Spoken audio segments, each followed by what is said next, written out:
বিদ্যমান সংবিধানের জাতির পিতা বিধান বিলুপ্তির সুপারিশ করেছে সংবিধান সংস্কার কমিশন। একই সঙ্গে ৭২-এর সংবিধানে ফ্যাসিবাদের বীজ নিহিত থাকা এবং সংবিধানের মূল নীতি হিসেবে ধর্মনিরপেক্ষতা রাষ্ট্রে বিভক্তি ও বিভ্রান্তি সৃষ্টি করেছে বলে মন্তব্য করেছে কমিশন। শনিবার বিকালে প্রকাশিত সংবিধান সংস্কার কমিশনের সুপারিশের পূর্ণাঙ্গ প্রতিবেদনে এ মন্তব্য করা হয়। ৫ খণ্ডের পূর্ণাঙ্গ সুপারিশ কমিশন ও মন্ত্রিপরিষদ বিভাগের ওয়েবসাইটে প্রকাশ করা হয়েছে। এর আগে সংবিধান সংস্কার কমিশন গত ১৫ জানুয়ারি প্রধান উপদেষ্টা ড. মোহাম্মদ ইউনূসের কাছে তাদের সুপারিশ হস্তান্তর করে। সংবিধানে জাতির পিতা বিধান ও শেখ মুজিবুর রহমানের প্রতিকৃতি প্রদর্শনের বাধ্যতামূলক করার বিধান বাতিলের সুপারিশ করে কমিশনের প্রতিবেদনে বলা হয়, এ ধরনের বিধান ব্যক্তি বন্দনাকে উৎসাহিত করে, স্বৈরাচারের পথ সুগম করে। বাংলাদেশ অগণিত বরেণ্য মানুষের নেতৃত্ব, আত্মত্যাগ ও অবদানের সামষ্টিক ফসল। এ রক্তস্নাত মাতৃভূমিতে একক ব্যক্তিকে জাতির পিতা হিসেবে অভিহিত করার কোনো ঐতিহাসিক ভিত্তি বা বাস্তবতা নেই। স্বাধীনতার পর ১৯৭২ সালে প্রণীত সংবিধানে ফ্যাসিবাদের বীজ রয়েছে বলে জানিয়েছে সংবিধান সংস্কার কমিশন। এ বিষয়ে বিশেষজ্ঞদের মতামতের প্রসঙ্গ টেনে সংস্কার কমিশন প্রতিবেদনে বলেছে, বাংলাদেশ রাষ্ট্রের পরবর্তীকালের অগণতান্ত্রিক প্রবণতা ও শেষ পর্যন্ত ফ্যাসিবাদের বীজ ১৯৭২ সালের সংবিধানের মধ্যেই নিহিত ছিল।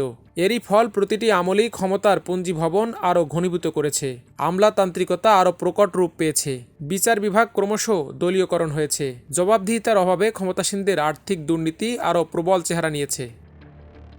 ১৯৭২ সালে সংবিধানে রাষ্ট্রের মূলনীতি হিসেবে ধর্মনিরপেক্ষতা অন্তর্ভুক্ত করা হয়েছিল।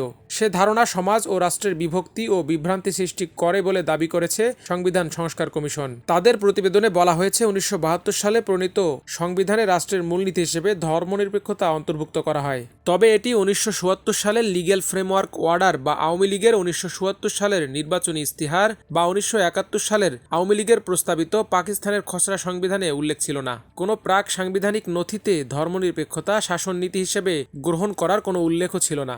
মুক্তিযুদ্ধ পূর্ব রাজনৈতিক আলোচনায় ধর্মনিরপেক্ষতা ছিল এক প্রকার অপরিচিত ধারণা। তবু কোনো অর্থবহ আলোচনা ছাড়াই ১৯৭২ সালের সংবিধানে রাষ্ট্রের মূলনীতি হিসেবে অন্তর্ভুক্ত করা হয়। সংবিধানে ধর্মনিরপেক্ষতার এই অন্তর্ভুক্তি দেশে বিভক্তি ও বিভ্রান্তির সৃষ্টি করে উল্লেখ করে কমিশনের প্রতিবেদনে বলা হয়, বাংলাদেশে ধর্মনিরপেক্ষতার ধারণাটি সমাজ ও রাষ্ট্রের বিভক্তি ও বিভ্রান্তি সৃষ্টি করে এবং অতীতে ফ্যাসিবাদী শাসনের আদর্শিক ভিত্তি হিসেবে কাজ করেছে। এটি বাংলাদেশের বিদ্যমান বহুত্ববাদী সমাজের ধারণার সঙ্গে সামঞ্জস্যপূর্ণ নয় এবং মূলত গণতান্ত্রিক শাসন ব্যবস্থা বিরোধী। সুতরাং রাষ্ট্রের মূলনীতি হিসেবে ধর্মনিরপেক্ষতা বাদ দেওয়ার সুপারিশ করা হয়েছে। বর্তমান বাংলাদেশ সংবিধানে রাষ্ট্রের মূলনীতি হিসেবে জাতীয়তাবাদ, সমাজতন্ত্র, গণতন্ত্র ও ধর্মনিরপেক্ষতাবাদ রয়েছে। সংবিধানে ইসলামকে রাষ্ট্রধর্ম হিসেবে রাখার বিধান বহাল রাখার পক্ষে অভিমত দিয়ে সুপারিশ প্রতিবেদনে বলা হয়, এ বিষয়ে অংশীজন ও কমিশনের ওয়েবসাইটে প্রদত্ত বিপুল সংখ্যাগরিষ্ঠ মানুষ ইসলাম ধর্ম বহাল রাখার পক্ষে মত দেন। তাই কমিশন বিধানটি রাখার পক্ষে মত দিয়েছে। তবে বিষয়টি কমিশনের সব সদস্য একমত হননি বলেও উল্লেখ করা হয়েছে। সংবিধানের প্রস্তাবনার শুরুতে বিসমিল্লাহির রহমানির রহিম অন্তর্ভুক্ত করার বিষয়ে মত দিয়েছে কমিশন।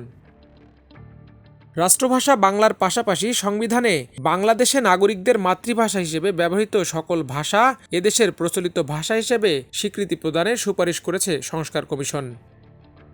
১৪৪ পৃষ্ঠার এ প্রতিবেদনে একজন ব্যক্তি জীবদ্দশায় সর্বোচ্চ ২ বার প্রধানমন্ত্রী হওয়ার সুপারিশ করা হয়েছে, যার মেয়াদ হবে ৪ বছর করে। এ সময় তিনি রাজনৈতিক দলের প্রধান বা সংসদ নেতা হতে পারবেন না বলেও সুপারিশে বলা হয়েছে।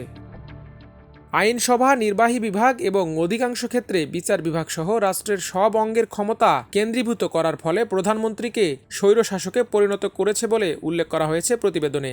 এতে বলা হয়, কেন্দ্রীকরণ রাজনৈতিক ব্যবস্থার ভেতরে যেমন সম্প্রীতি নষ্ট করেছে, তেমনি ধ্বংস হয়েছে ভারসাম্য। সংবিধানের অনুচ্ছেদ ৫৫ স্পষ্টভাবে উল্লেখ করেছে, সব নির্বাহী কর্তৃত্ব প্রধানমন্ত্রীর হাতে ন্যস্ত থাকবে। অনুচ্ছেদ ৭০ প্রধানমন্ত্রীকে সংসদের নেতা হিসেবে তার ইচ্ছা অনুযায়ী সব দলীয় সদস্যকে ভোটের নির্দেশ দেওয়ার ক্ষমতা প্রদান করেছে।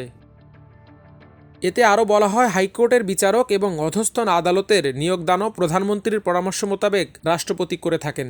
রাষ্ট্রপতি প্রায় সব কাজই প্রধানমন্ত্রীর পরামর্শ মোতাবেক করেন। প্রধানমন্ত্রীর কার্যক্রমের ওপর ন্যায়পালের মাধ্যমে কোনো তদারকির ব্যবস্থাই গড়ে ওঠেনি। কার্যকর ভারসাম্যের অনুপস্থিতি বাংলাদেশের গণতান্ত্রিক শাসন ব্যবস্থার জন্য একটি গুরুতর হুমকি স্বরূপ। প্রধানমন্ত্রীর হাতে ক্ষমতার কোনো ব্যাপক কেন্দ্রীকরণ তাকে স্বৈরশাসকে পরিণত করেছে। এদিকে কমিশন যন্ত্রণা কিংবা নিষ্ঠুর, অমানবিক বা লাঞ্ছনার দণ্ড সম্পর্কিত একটি স্বতন্ত্র অনুচ্ছেদ সংবিধানে অন্তর্ভুক্ত করার সুপারিশ করেছে।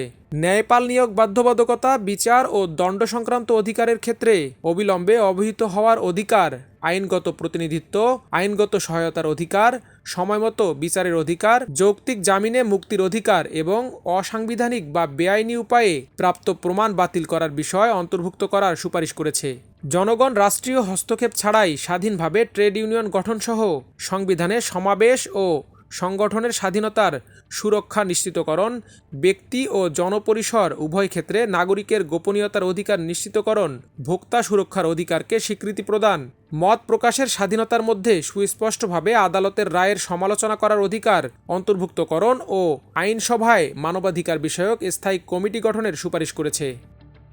আমার দেশ নিউজ ডেস্ক।